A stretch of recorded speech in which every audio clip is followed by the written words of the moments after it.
Сәлем достар, бүгін біздер красный бархат тортын пісіреміз. Ол үшін алдымен маргарин мен қантты жақсылап араластырамыз. Содан соң жұмыртқамызды біртіндеп қосамыз.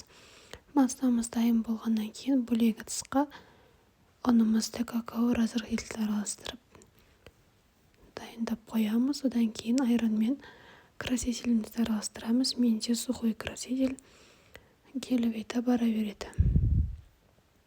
Және дайын болған массаға ұнымыз бен айранды алма-кезек құйып жақсылап араластырамыз. Барлығын бірден құйып жібермейміз, алма-кезек араластырамыз. Ұнымыз араласқанша жақсылап миксерлейміз.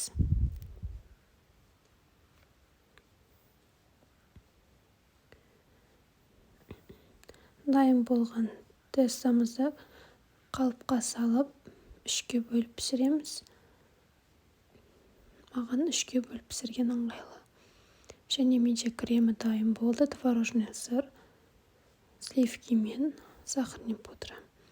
Барлығын видеодағыдай жинаймыз. Әрлеу өз еркіңізде. Дайын болған тортымызды 2-3 сағатқа қалам ұзартқышқа салып қоямыз. Ас болсын.